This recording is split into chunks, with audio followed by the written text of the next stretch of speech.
Welcome back. It's time for another comic book retrospective, and I've got the crew back together. We're going to hit Jungle Action number 6, the first appearance of Eric Killmonger, fantastic Black Panther comic book. And here with me, as always, is the award-winning comic book editor, writer Joe Corallo. How you doing, Joe? I'm all right, Wes. How are you? I'm doing fantastic. And if you are at home, it's not just you.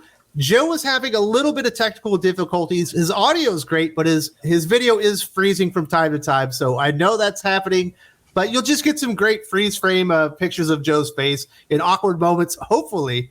It also is the long-standing voice of the voiceless, the man so cool they call him the Breen. Eric Breen, how you doing?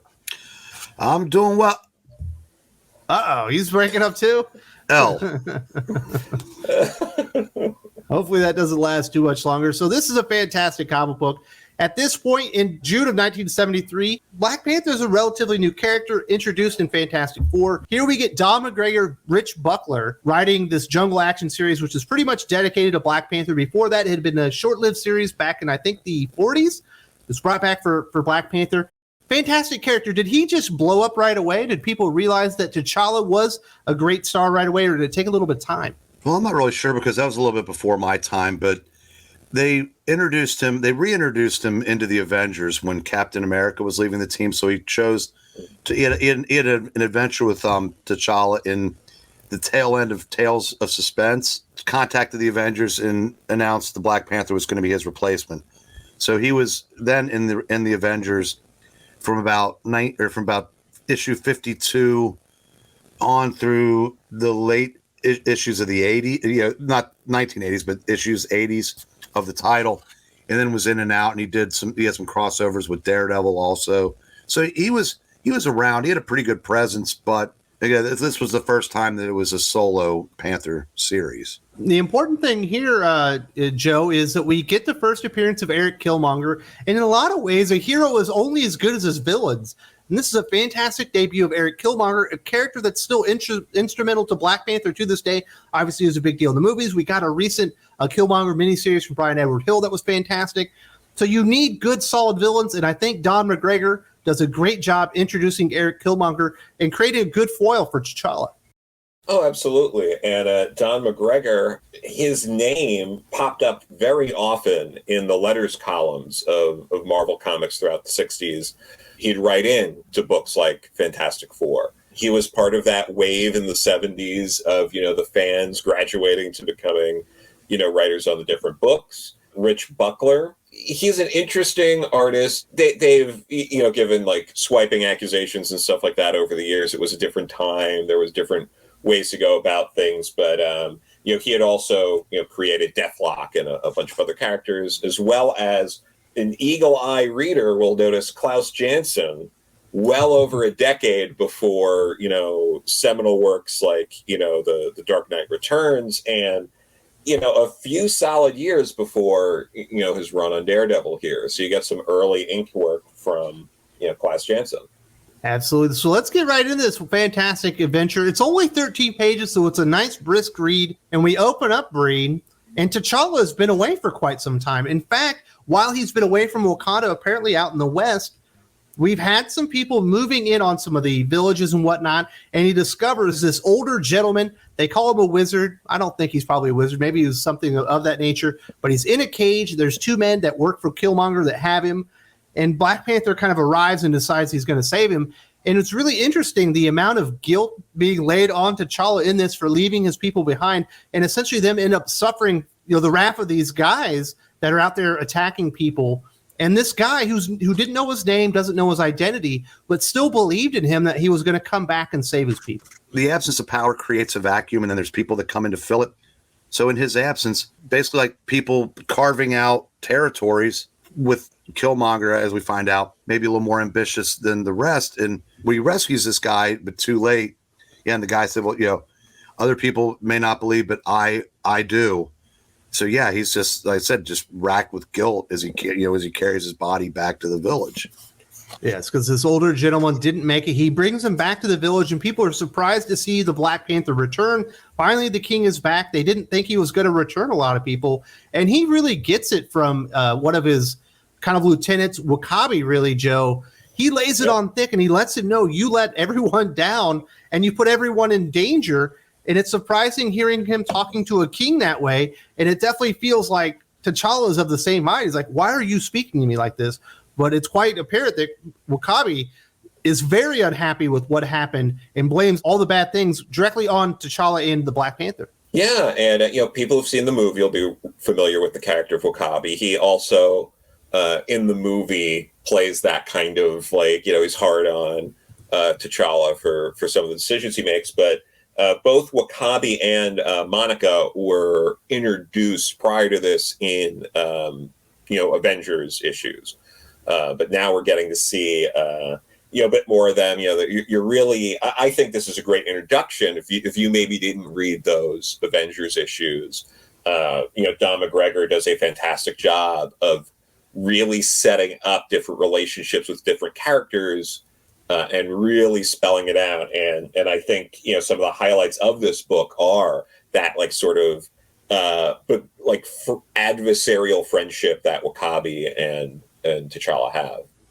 So what's the deal with Monica Lynn? She comes out, it almost feels like she's from the Western world, like maybe she had returned with him and didn't seem to, really have a lot of sympathy for what had gone on and the concerns of W'Kabi. Monica showing up here, we find out that prejudice doesn't only go black, white, white, black. Nobody likes her in Wakanda, and she doesn't seem to have a whole lot of love lost for any of them because they're very, they look at her as an outsider who's coming in and trying to take their king. Mm-hmm. So that's prevalent throughout this series. And that's one of those characters that unfortunately has been lost to time that I kind of miss. I thought she was a good character. But yeah, in this issue, you kind of get the feeling this definitely isn't a group of people that are all getting along with each other. Yeah. No, you get a character like that with a different perspective, adds natural conflict within the group for T'Challa to kind of overcome. We end up getting this pretty great scene by Buckler here, where this entire village essentially has been attacked, and it talks like the entire valley is running red with blood, Joe. And T'Challa and his lieutenants go there. W'Kabi still chastising him along the way, and it seems like the entire village has essentially been brutally murdered. But they find a lone survivor. Black Panther jumps out of the boat, swims over to her, brings her back. And the name Eric Killmonger comes up once again. And this time we learn that he's got this, I believe is it a leopard with him? I think it's called Prey. And it turns out he's the one that came in with his army and has been slaughtering all these people, making a power play at T'Challa and the nation of Wakanda. If your familiarity, for example, is with the movie, there are a lot of familiar elements the movie lifted from this, like this idea of Eric Killmonger seeing that there's this sort of power vacuum and wanting to take it. Some of the differences here are Killmonger's definitely played in the comics more of an overtly cunning and ruthless kind of. Yeah, he's like character. A warlord. Yeah, and with Prey, who's also devastating, and yeah, basically I'm going to come in and I'm going to just take over. It's a great way to start a series with a character like T'Challa, Black Panther, because the status quo here being set up is everything's in disarray. People are upset that you were gone. So he's starting at a low point. So now it's very obvious to the reader, what are we looking for? We're looking for T'Challa to get everyone to come together, and we're looking for him to bring unity to Wakanda. And the way Don McGregor handles that throughout this whole issue, it's done like a Bronze Age Marvel comic where they're not beating you over the head. There isn't too much exposition. There's exposition explaining the situation, but there isn't so much someone if this book was made more for a younger audience to be okay, so T'Challa, we need you to do X, Y, and Z so that way everyone can come together and we can all love you again and all this stuff. So it's really expertly done and handled, and comes up to that fantastic introduction of Killmonger with that just great splash page with him and Prey over T'Challa. Absolutely. Looks like an enormous giant because T'Challa does track them down. He ends up getting the drop on a couple of Killmonger's lieutenants, takes them down pretty easily. and he finds out this has all been a ruse. Essentially, Eric Killmonger murdered all those people just to provide a distraction for T'Challa in the Black Panther, but he's finally here. He's in the fight. But first, he's got to take on prey. He's got this enormous cat that's attacking him, and it's pretty violent. He's like ripping and clawing at him. He's trying to hold his mouth shut, and he does eventually overcome the beast in time. But at that point, Eric Killmonger pretty much has the drop on him and can do whatever he wants. The reason why that happens is T'Challa gives Killmonger his best shot, and he looks up and he goes, "You're still standing." And he goes, "If that's the best you've got, I'm disappointed." So he basically tells his Panther, who I guess went to the same school that Kazar did with Zabu, because he listens to him. And he goes, "Take care of my light work," essentially. So he has to fight this leopard, and he's able to overcome him, but it takes apparently enough out of him. The first fight between Black Panther and Killmonger is kind of like when they introduce a new wrestler and he comes in and just squashes his first opponent. Because this is like Andre the Giant showed up on the scene because he just beats the crap out of him. And then picks him up. Joe, a lot of people are going to recognize the scene from the movie. When Eric Killmonger defeats Black Panther in the movie, he picks him up over his head and he throws him out into a waterfall. The scene that originates right here, and it does seem devastating. It's like, I think the Black Panther might be dead, and I think that was a really good scene to end on. Yeah, and then to also tease this other character, Venom, for the following issue, who also, it's like, oh, wow, okay, it's like, wow, okay, I trust you after reading this, that this next villain's also going to be a solid villain, and I'm interested to see where it goes. Like, you just don't see that too often. Yeah, so it was a great page. There's a lot of really memorable moments that if you're familiar with the Black Panther from other things other than comic books, you're going to kind of feel right at home here, because a lot of this original story here is absolutely lifted out and put into pop culture. Is a very fun read. Like I said, it's only like 13 pages. It's a very brisk but very meaningful story. It's shocking how much story they were able to develop in only 13 pages back in the day. But job well done here. And obviously, T'Challa ends up becoming a much bigger character, Joe. And Jungle Action, quite frankly, doesn't last all that long. It does become the solo Black Panther series, within, I think, about a year and a half, maybe 2 years of this.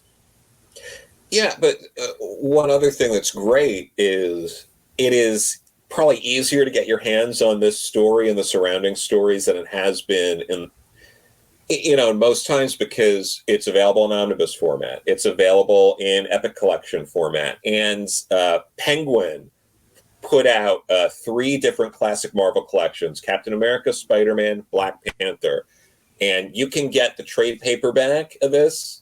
It's $25. It's slightly oversized, and it's about the same contents as the Epic Collection, which is about $40. So it's really easy to get your hands on this story and the surrounding stories and see those early Black Panther tales play out. If you would like some more information on Black Panther and what makes a character special in comic books, but also out in pop culture, I had a fantastic conversation with my good friend Skip and Tosh about Black Panther, one of his favorite characters. We had a nice 25, 30-minute conversation about what makes T'Challa special and a lot of the really cool comic book runs over the years.